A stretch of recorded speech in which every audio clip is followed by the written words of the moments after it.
Now, sometimes when we have these beautiful backdrops, we drive in, park the car right there. But tonight, we drove to Matagamon and paddled 10 miles or so down, portaging 3 times to get the steep pitch. Of course, we couldn't do it ourselves. We needed a great guide.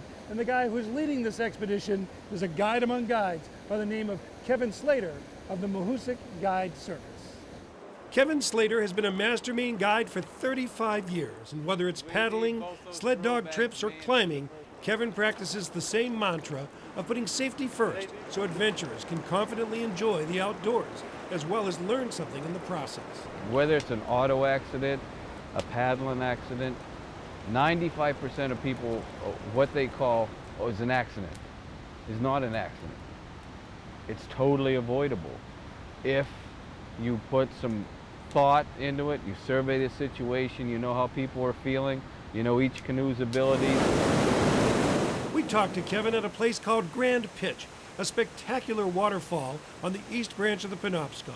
It was in this region that Kevin started guiding after picking up a bachelor's at Penn State. I just stumbled into a lot of good opportunities, you know. I met some good folks up here, the headwaters of the East Branch, and learned a lot about canoeing and hunting and fishing from them. When I was in Alaska, I didn't know anything about dog mushing, but the guy had heard of me, and he offered me a job, and I learned about dog mushing. I learned a lot about it before the first guests ever came.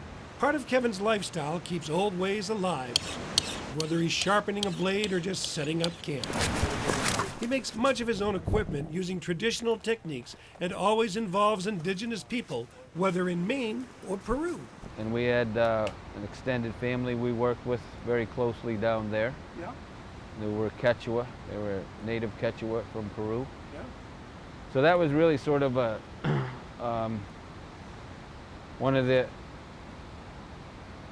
earliest contacts I had working with, you know, native people in their area. And I pretty much decided if I'm going into any areas where there's still Aboriginal people living, I'm not going to guide trips there and exclude them, that they will be a part of the trip.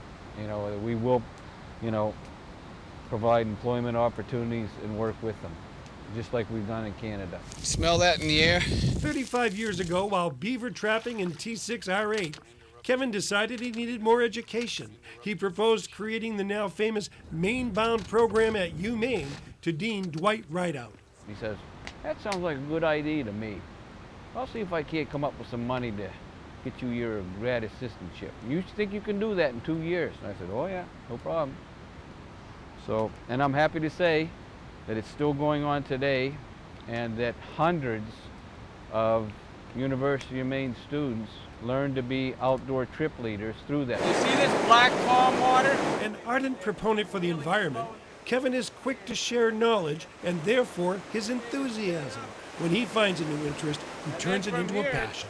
I like to put myself in situations where, you know, it's a challenge to keep your head, remain cool, calm and collected. So, yeah, it was just like the first time I got on the back of a dog sled, the first time I casted a fly and a trout took it. You know, you're hooked, literally. So that set me wandering out west, Colorado, Wyoming. I lived out there for quite a bit, did a fair bit of alpine guiding there in Alaska and 2 seasons in Peruvian Andes. While expanding outward-bound programs to include mushing 25 years ago, he received an application from his now partner, Polly Mahoney. It was another serendipitous moment in Kevin's life. She found out that we were starting one here in Maine, and she applied for the job. So you don't have to be brilliant, that if you're starting a new program, no one knows anything about dog sledding, and a gal that lived in the bush in the Yukon territories for 11 years and has her own dog team she's bringing with her. Well, so that was that, you know, I hired her. It's a good thing she applied too, because nobody else knew what they were doing back here.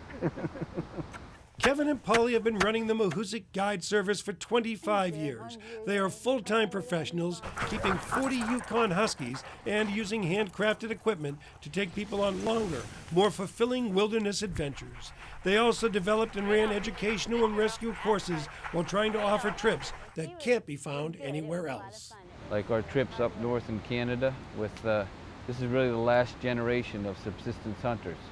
When this generation walks on, you're never going to have anybody that was born in a teepee in the woods or in an igloo out on the ice that grew up as a hunter. And they're really the sort of the torchbearers for the traditional culture. Kevin thinks all family-run guide businesses could use help with new media and marketing. He recognizes that they are fighting the trend of shorter, higher glamour vacations, but thinks someone has to do it. You have to love your work, because we work 7 days a week. A 10 or 12-hour day is the norm. 10 hours is short, but I'm not complaining about it. You know, I chose it, and we're our own bosses. You know, we make our own decisions. So nope, I don't have any regrets. But like I said, the interview's not long enough to tell you what I'd do differently. But he has done so much right.